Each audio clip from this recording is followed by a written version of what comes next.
In other words, if you're eating the coconut, whether you're consuming the milk at the same time or not, the fact that you're eating the coconut is hates. If you're There having is coconut no milk milk, it's alone, water.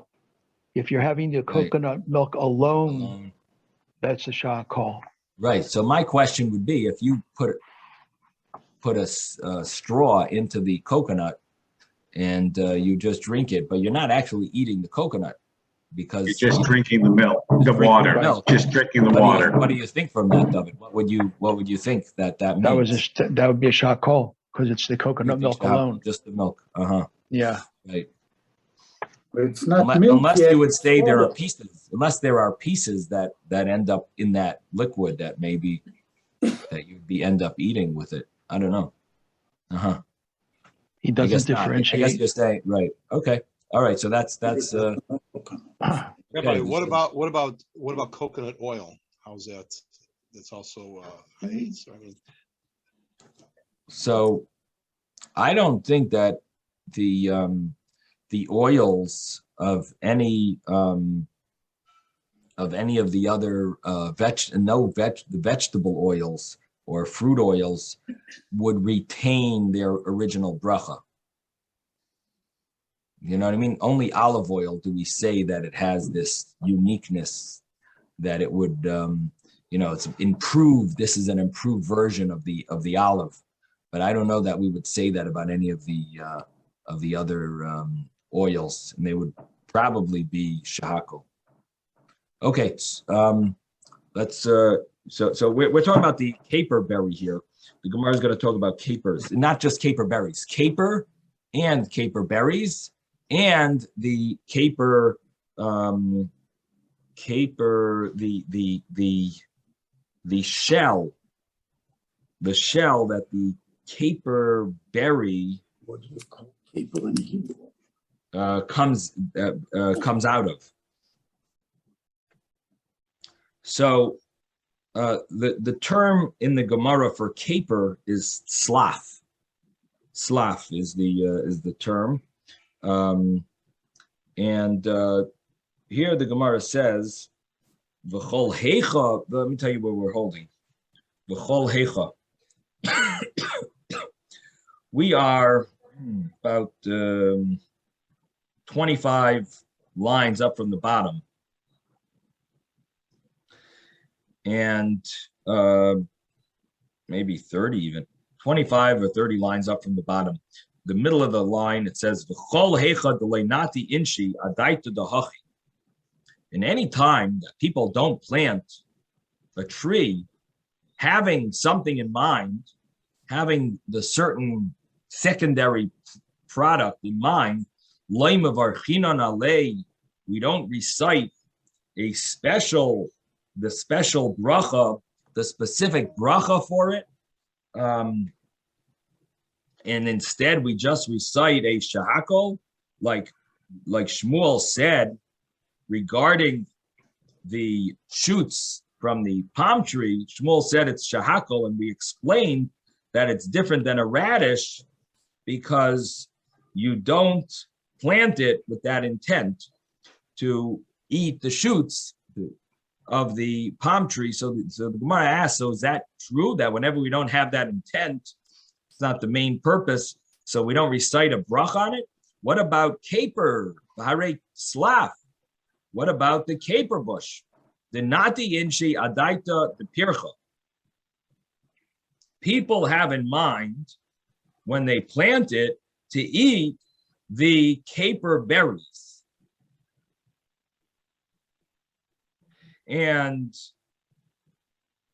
which is interesting because nowadays I think people have in mind the capers instead of the caper berries, because the capers I think taste better than the caper berries. But in any event, the Gemara here says that people plant it in order to eat the caper berries, which is the fruit of the tree. And Vitanya, and we learned in a brisa, al mile nitzpa. Nitzpa is the same thing as slaf. On types of nitzpa, on the types of fruits that grow in the nitzpa, in this caper bush, the law is al ha'olin ba'al hatmaros on the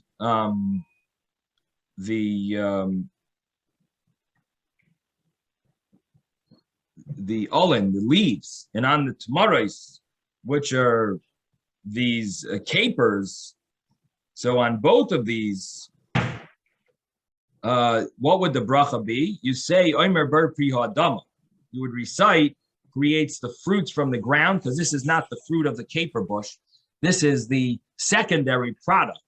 So you don't call this fruit of a tree because it's not the main purpose of the tree. The tree is the caper berries would be the fruit. And here we're talking about the leaves and the capers. You would recite a bari pri ha'adama creates the fruits from the ground. These are products of the ground, but not of we don't call it the fruit of the tree. Ba'al have yoinais, which are the caper berries, bi'ala kafrisin, in their shell, you would recite Omer bari pri ha'etz. You would recite the bari pri ha'etz. So what that comes out from this is that even though something might not be the fruit, but it still has a bracha, retains a bracha being the fruit of the ground. It's the produce of the ground. And you don't just give it the generic bracha, shahako. And we see this from the capers and the leaves, that you don't just give it the bracha shahako. So how did Shmuel say in the previous Gemara that you would on kaira, on the shoots of the palm, you would recite shahako? So the Gemara answers a very simple answer and says, you know, when people plant caper bushes, they actually have everything in mind. But by the palm tree, they really have the tree in mind, that it's going to produce fruit, and they have that. They want the fruit, and so let me read it inside. Rav Nachman Bar Yitzchak. Rav Nachman Bar Yitzchak says, "Slaf capers noti inche adaita the shusa." People plant it having in mind the anything that comes out of the bush. They have in mind the growths, and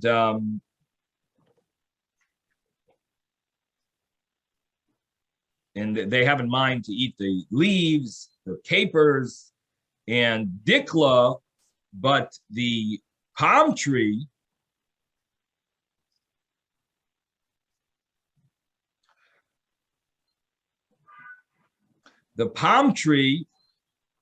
is loinit the inchi adaita the curve. People don't plant having in mind the shoots. The abagav the kalse Shmuel Rabbi Yehuda, and even though Shmuel complimented, he praised Rabbi Yehuda, and he said, "Sounds like what you're saying might be correct." Hilchasa kavasei the Shmuel. In the end, the halacha really follows Shmuel, that on the kaira you would recite a shahako, you would recite the shahako bracha, because they don't plant it for the shoots, and instead you would recite a shahako. It's not called. Rebbe?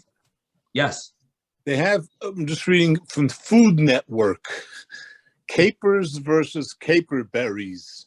Yeah. If the caper isn't harvested as an immature bud, it grows into a caper berry, which is about the same size as a small olive and has a long stem. Caper berries also have small kiwi leek seeds inside. So they're larger, they're softer, and they don't have the same piquancy, because they're not putting brine to finish. So the caper itself turns into the caper flower berry. Correct. If you didn't pick it early and then brine it or do whatever they do with it, it would grow into a caper berry.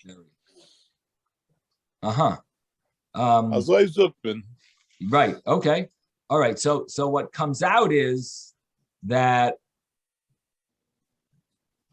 what happens to this caper is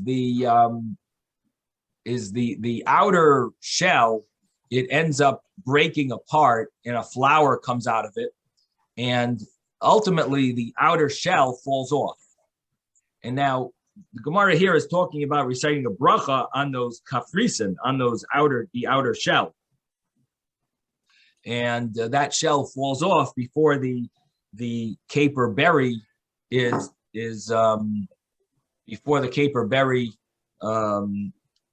picked, is harvested before it's even ripe.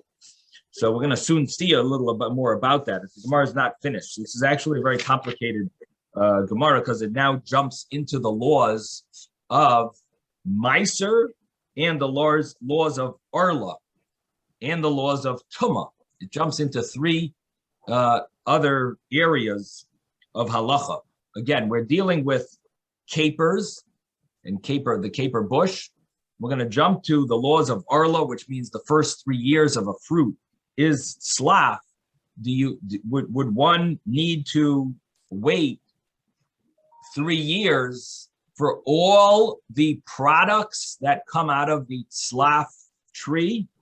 Or would you only need to wait 3 years for the caper berry? And for example, would one be allowed to eat the shell of the outer shell of the caper berry or the capers before, would that be considered fruit that one needs to wait 3 years? Again, the fruit, it says 3 years you have to wait to eat the fruit. So what would be considered the fruit? This is regarding the laws of Arla.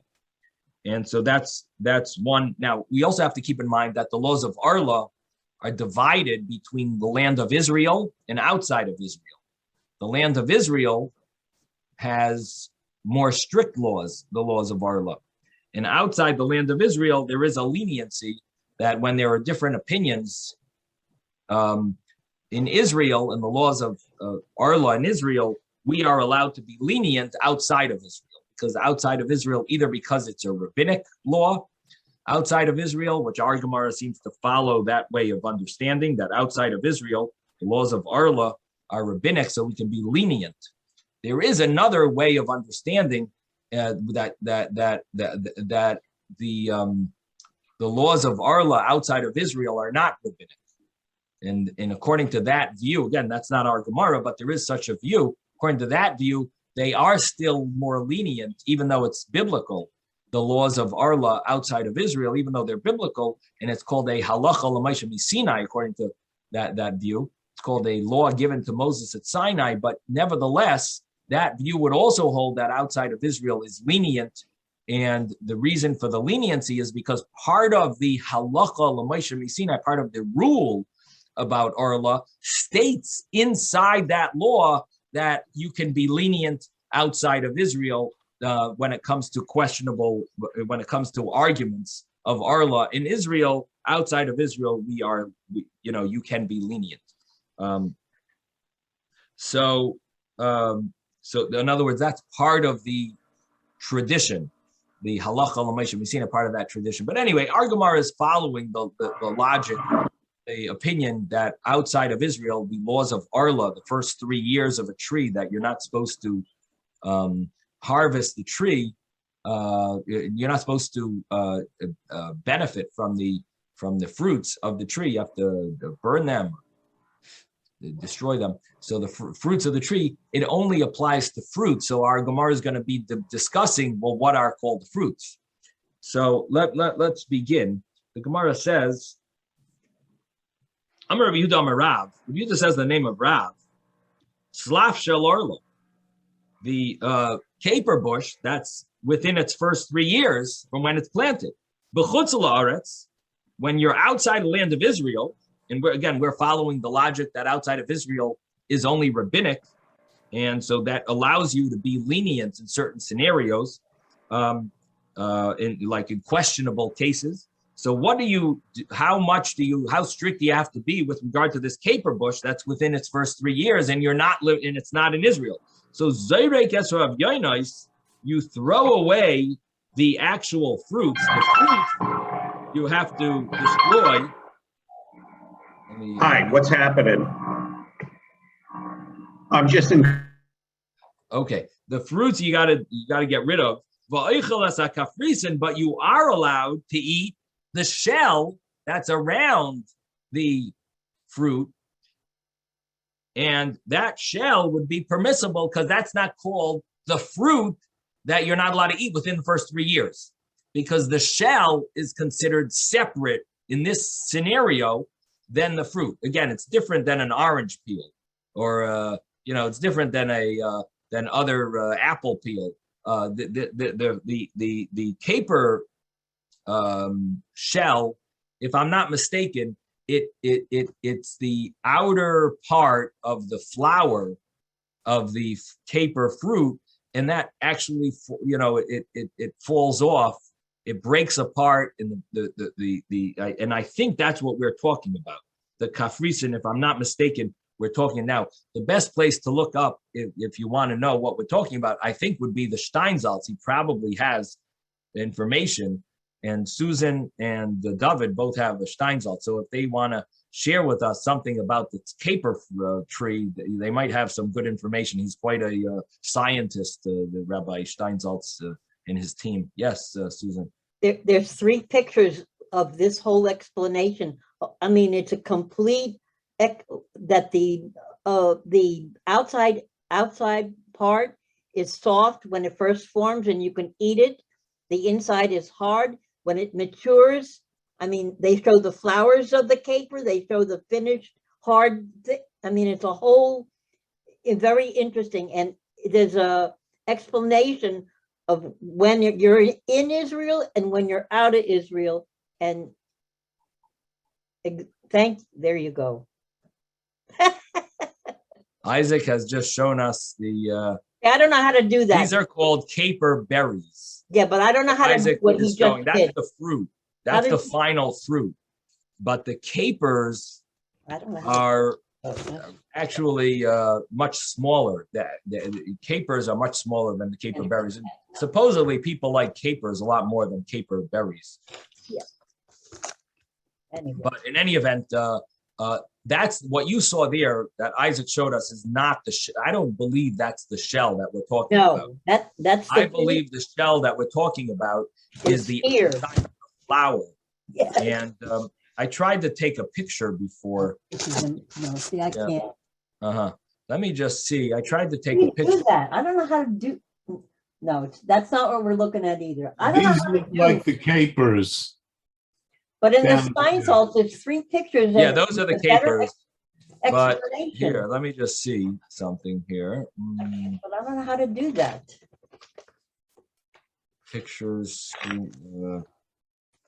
Oh boy. I don't know how to share this with you all. All right. Well, anyway, in any event, let me just read the Gemara, Isaac. If you don't mind, let's just read a few more lines because my time is up.